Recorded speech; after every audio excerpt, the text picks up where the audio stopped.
All right. So, in this section, what we're going to look at,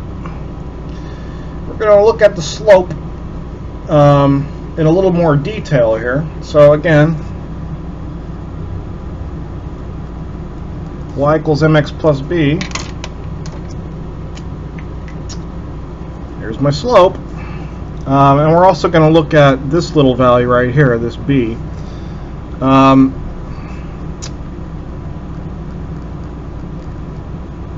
B is the y-intercept. And if you remember intercepts, the intercept is the point where the graph crosses that particular axis. So the y-intercept is the point where the graph crosses the y-axis. So in this section, what we're going to do is we're going to look at how we could use the slope and y-intercept to, make graphing the equation a little more efficiently. A different technique for graphing, like rise over run, and what it means for something to be linear. But let's just look at, these are very simple. Find the slope of the line. Well, this is in slope-intercept form. The slope is just 2. That's easy. And the slope in this one,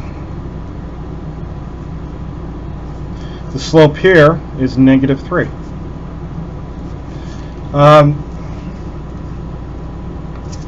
So, nothing really surprising here. I just want you to be able to recognize that when you're in slope-intercept form, that you could easily identify the slope, and this is the y-intercept. I'll write that here, even though I don't ask for it here. I'll write it anyway. The y-intercept, now remember,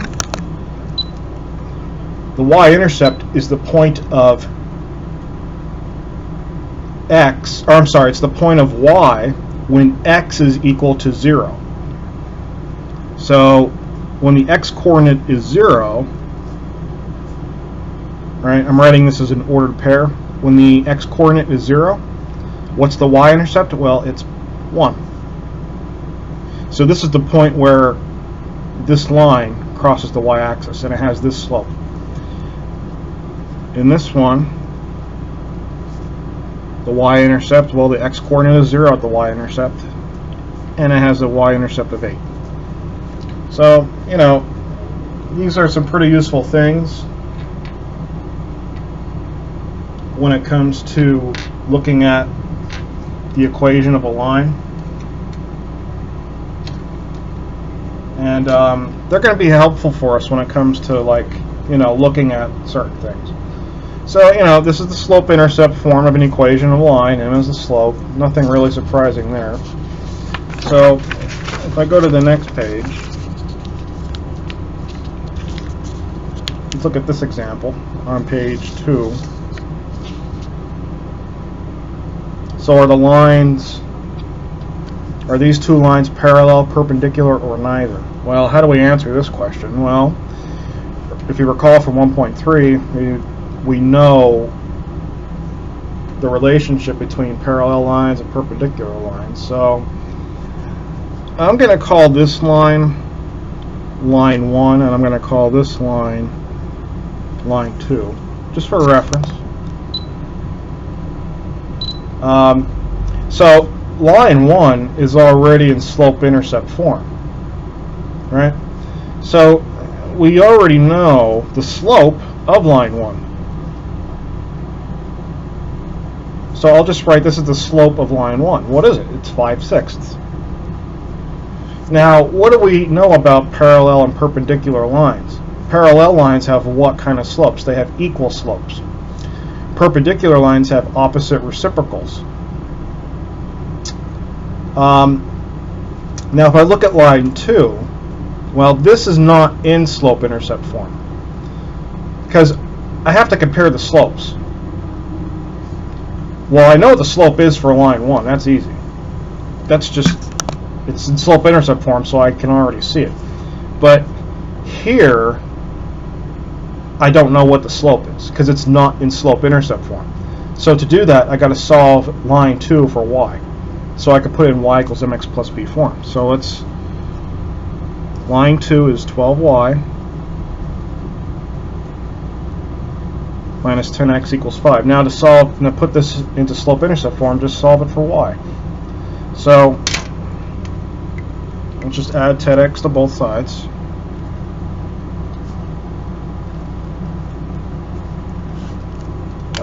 That'll get rid of this. So now I have 12y equals, now on the right side I'm going to write 10x plus 5. I wrote it that way just so it's more apparent it's in slope-intercept form. And now divide both sides by 12.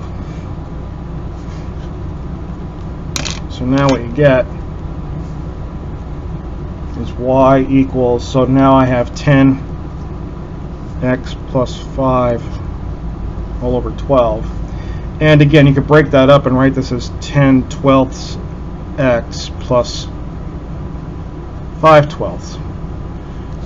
Now, the 10 over 12, that reduces, right? If you use your calculator, 10 divided by 12, it's going to reduce.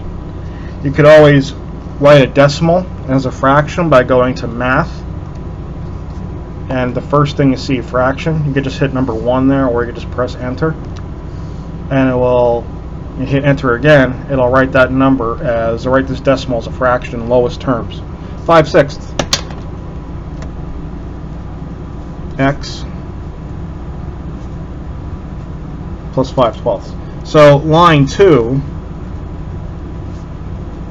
is y equals 5/6 x plus 5/12. Now, what's the slope of line 2? This is in slope-intercept form, so I know, so I could easily tell what the slope is. Well, it's 5/6.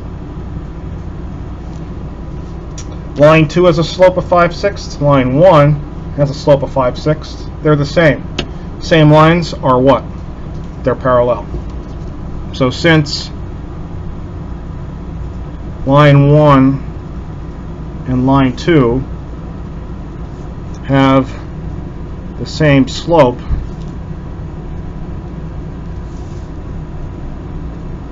of 5/6,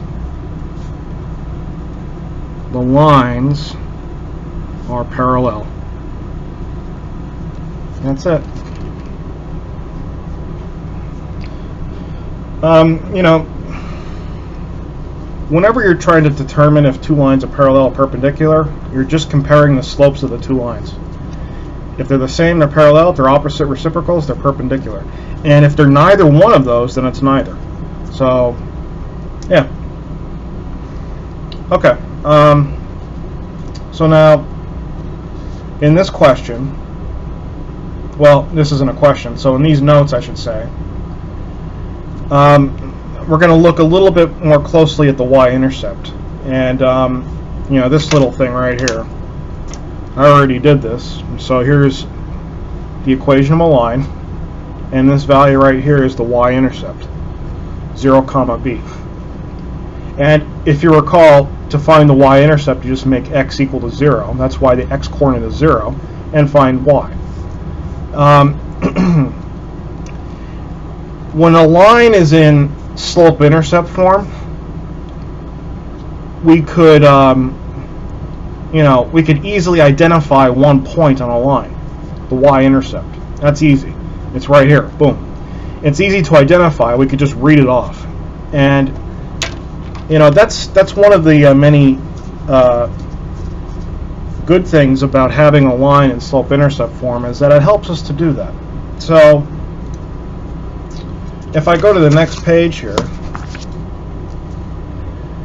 one of the benefits of doing that is when we use slope-intercept form, we could use that to graph linear equations by using the rise over run method. And that's what we're going to do here. And the reason why the rise over run is very nice is because it's more efficient, and it replaces the tedious process of plotting a bunch of points. If you remember in, I think it was 1.2, when we plotted like a bunch of points, that's okay, but sometimes you're going to have fractions. And I don't know about you, but using fractions could be a pain in the butt. Well, if you use rise over run, that gets rid of working with fractions. You don't have to deal with that. And to illustrate my point, we're going to do this example two different ways. So if you read the instructions here, I say sketch the graph of this equation by plotting points. I don't say using rise over run yet. I'm just saying plotting points. And you know, either way is fine, but plotting points with fractions in here, while doable, you're going to have to deal with some messy math, and no one likes doing that. So if I use my, my traditional -1, 0, 1 points, well, when I plug 0 in here, okay, 0 times -2/3, that's 0, 0 plus 2. That's easy, because 0 is an easy number to work with. But now when I plug in 1 or -1, let me do 1 first. So 1, so I have 1 times -2/3. So now -2/3 plus 2. Well, that's going to be a fraction. You could use your calculator, that's fine. But when it comes to plotting the points, you're going to have to approximate. And while that's okay, it's not very illustrative. So let's figure out what that is. So 1 times -2/3. So 1 times, now I always put parentheses around my fractions. It's just a good habit. Gives me that, which as a fraction is -2/3, right? And then I'm going to add 2 to that. So plus 2 gives me 4/3. So when I plug in 1, I get 4/3, which, 4/3 is approximately 1.3. So I have to approximate, and that's okay. It's just when you're approximating ordered pairs, while it's fine, but you're dealing with messy numbers, and that's not ideal, but it's okay. It's doable. Now with -1, so when I plug in -1 here, so -1 times -2/3, that's going to be +2/3, right? Plus 2 as a fraction, so math, fraction, 8/3, which is approximately 2.7, right? So my ordered pairs, -1, 8/3, 0, 2, and 1, 4/3. Those are my ordered pairs, and they're fine, but I have fractional coordinates, and sometimes that's just a pain in the butt. So 0, 2, that's easy enough. 0, 2 is right here. 1, 4/3, so that's 1, 1.3. So 1.3, I'm approximating it right around there somewhere.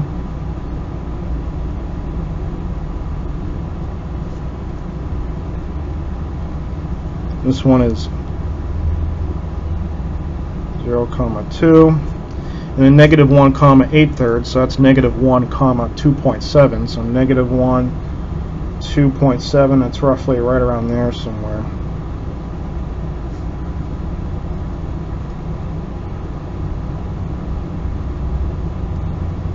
Okay, so when you connect those dots, there's your equation of a line, more or less.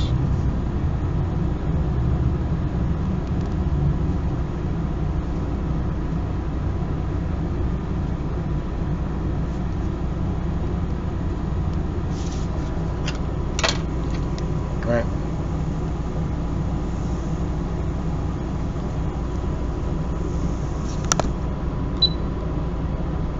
So there's my equation of a line. Now, I did exactly what the problem was, but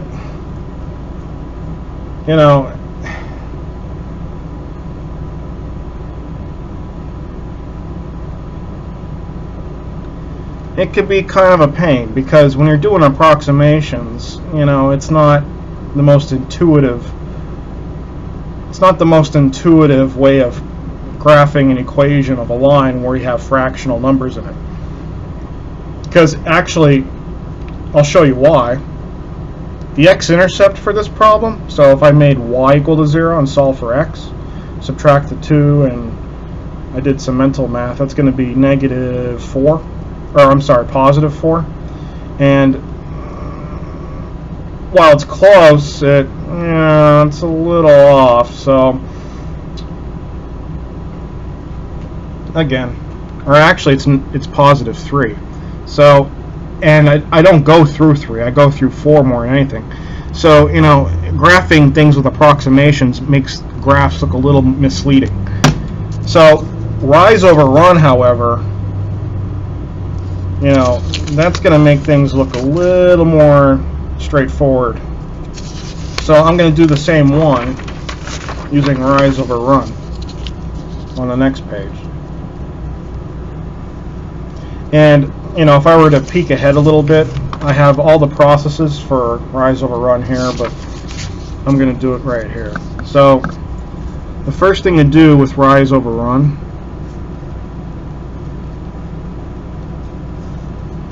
is you want to identify your y-intercept point. You want to find a starting point. What's your y-intercept? So just by looking at this, my y-intercept is the ordered pair 0, what? 2.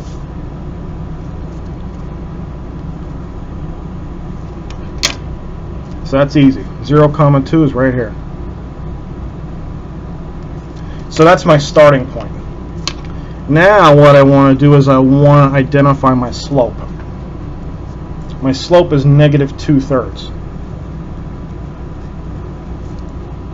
Now remember, from the slope formula, this is rise over run. And what this means is this slope tells us how much I'm moving in the vertical direction and how much I'm moving in the horizontal direction to get to my next point on my line. So remember, rise is, you know, rise is up and down. So since this is, since my rise value is -2, that means I'm going down 2.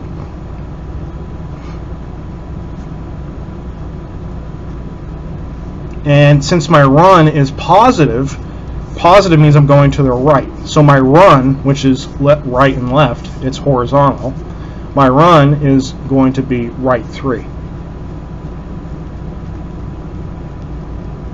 So this is all I have to do from my starting point to get to another point.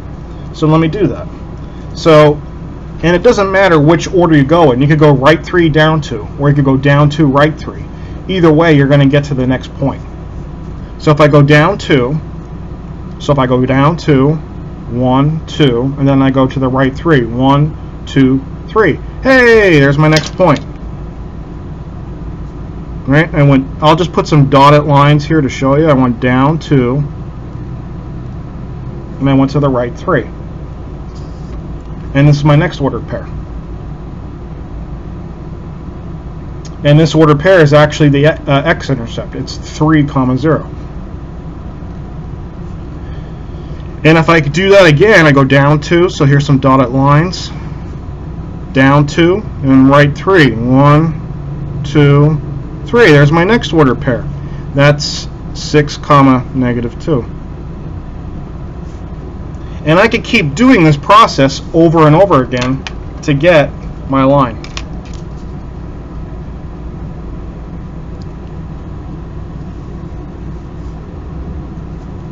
Which is pretty neat. I can just keep doing that process over and over again to get my line. And if you notice here, I didn't have to work with fractions. I didn't have to approximate. That's what's so great about rise over run. It takes the need of dealing with fractional components, you know, which is an approximation. This is an approximation of the same line over here, but you know, this is much more accurate using rise over run, because I don't have to approximate the values of the coordinates. I could just use rise over run, which is really nice. Sometimes the rise over run is also called the step method, because if you look here, you know, between each ordered pair you have, it looks like you're drawing steps. So yeah, that's rise over run. It's pretty self-explanatory. Again, you just find a starting point, use the slope to get to your next points, and you know, you could do that to draw as many ordered pairs as you want on the line. You only need 2, but I usually draw 3. My starting point, then I use 2 more, and that's really it. You could go in the opposite direction. If you flip this sign over here and go to the left 3 and up 2, left 3, up 2, left 3, up 2, just by inverting the negative sign. So yeah, that's another technique to use to graph linear equations, which is pretty nice. And again, here's the general process for rise over run method. Find the y-intercept, use the rise over run to plot a second point. I give you a little example here that fleshes that out, and then sketch the line that passes through the plotted points. I know I say 2 here, but you know, that's up to you. You only need 2, but I usually make 3. And that's the kind of note I make here. So let's look at this example. Now, first of all,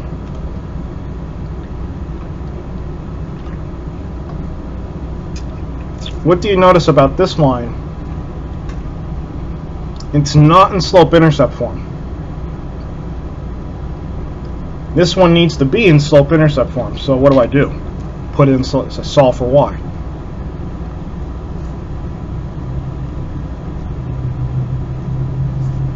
So I have 3y minus 5x equals 6. So add 5x to both sides. So now I have 3y equals 5x plus 6. And then divide both sides by 3.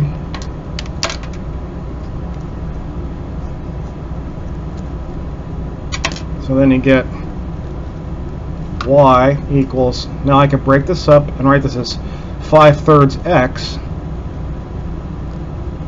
plus 6 over 3, which is 2. That's in slope-intercept form.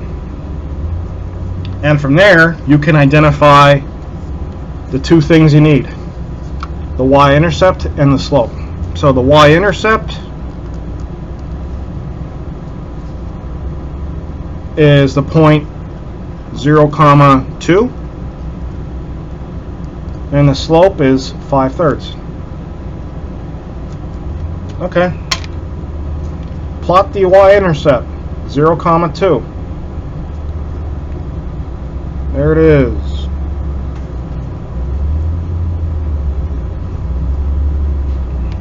Now the slope tells us what? Rise over run. So either one you do first is fine. So rise is 5 and it's positive, so that means I'm going to go up 5. And run is positive, so that means I'm going to go to the right 3. So again, you could do this as many times as you want, but I usually do it at least twice. Now here I might have an issue because I might run out of coordinate space, but so I'll just do 1 here. So up 5. 1, 2, 3, 4, 5. Right 3. 1, 2, 3. So my next ordered pair is roughly right there. And that's the order pair 3, 7. Now if I did that again, I'd probably go off the coordinate system here, but that's it. That's the line.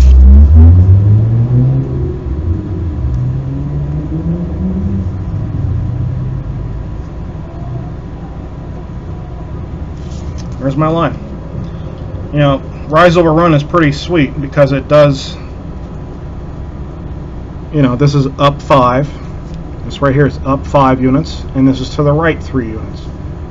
And I get that from my slope because this is rise over run. Right? And that's, you know, that's the rise over run method. It's pretty nifty. All right.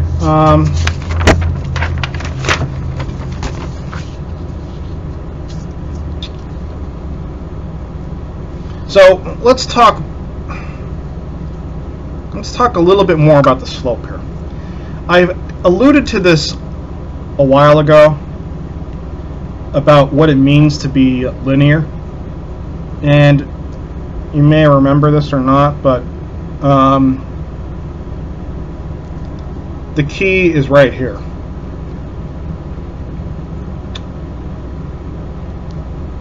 And it has to deal with linearity and constant. So basically, how do we know that ordered pairs are linear? Like, how do we know if this set is linear, this set is not linear, or whatever? How do we know? And it has to deal with the constant. It has to deal with the value m. And basically what it says is, if m is just a whole number, then the data or the ordered pairs change at a constant rate. And if something changes at a constant rate, it's linear.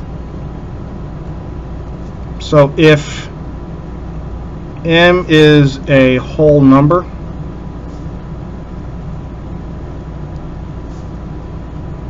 the data changes constantly,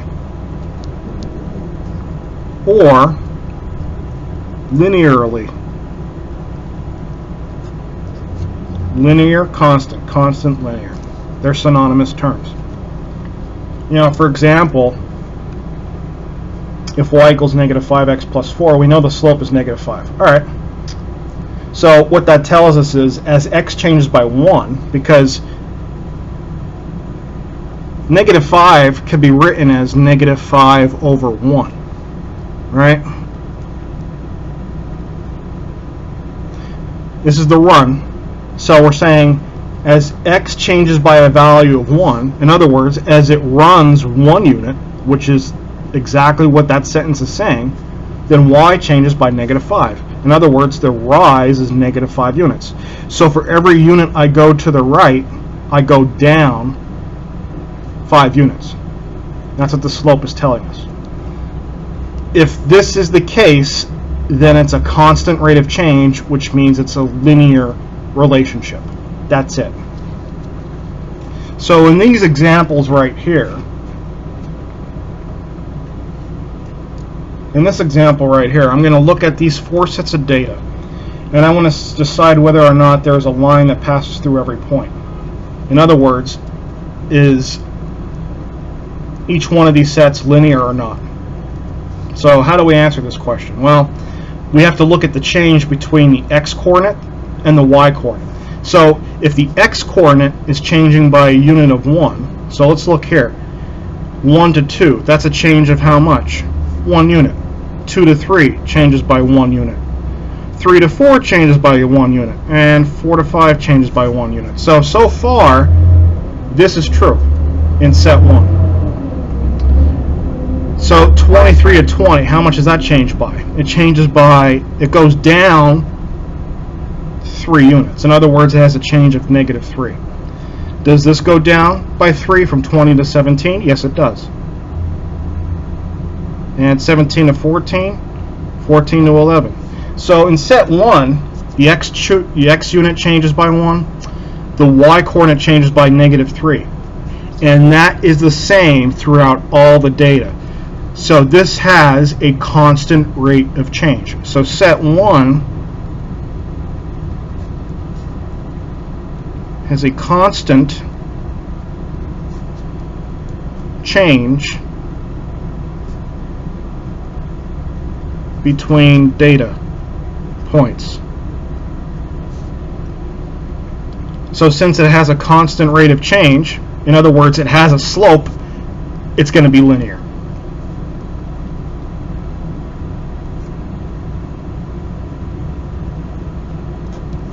Because remember, constant and linear are synonymous terms.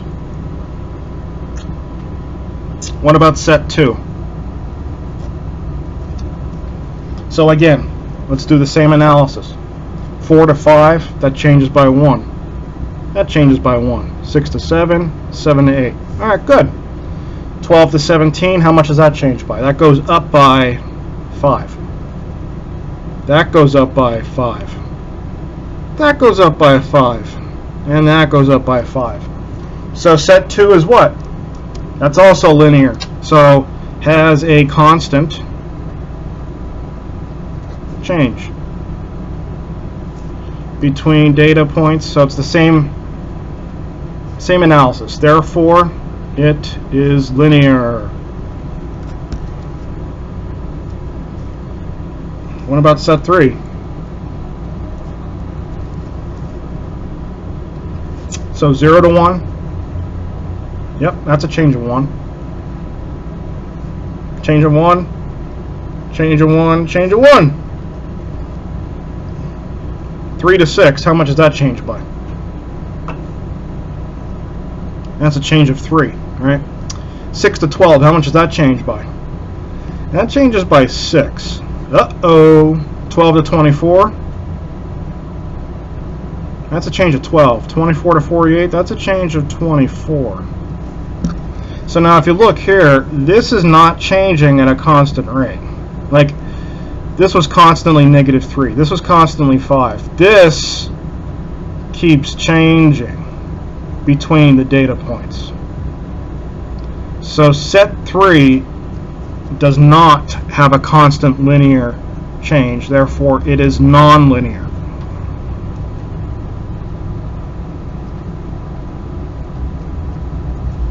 Yeah, the x-coordinate changes at 1, but the y-coordinate doesn't. That changes. So, does not have a constant change. Therefore, it is nonlinear. Now, what about set 4?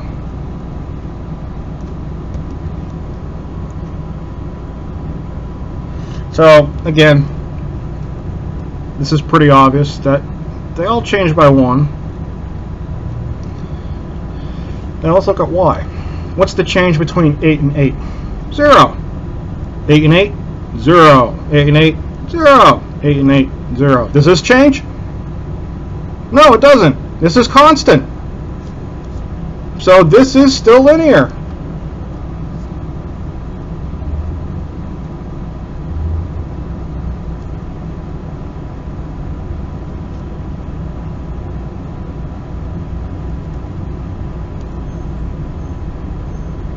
So it is linear.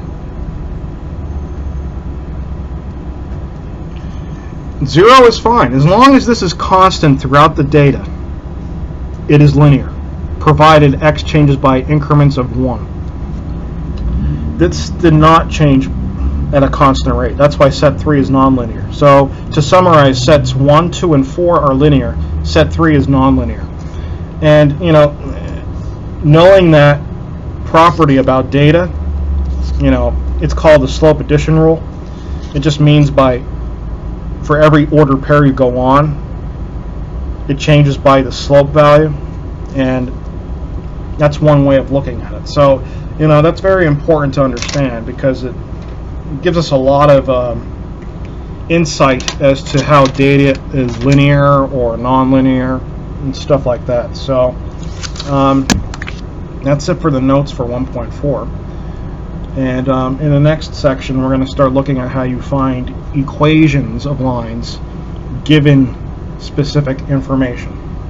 So that's it for this video.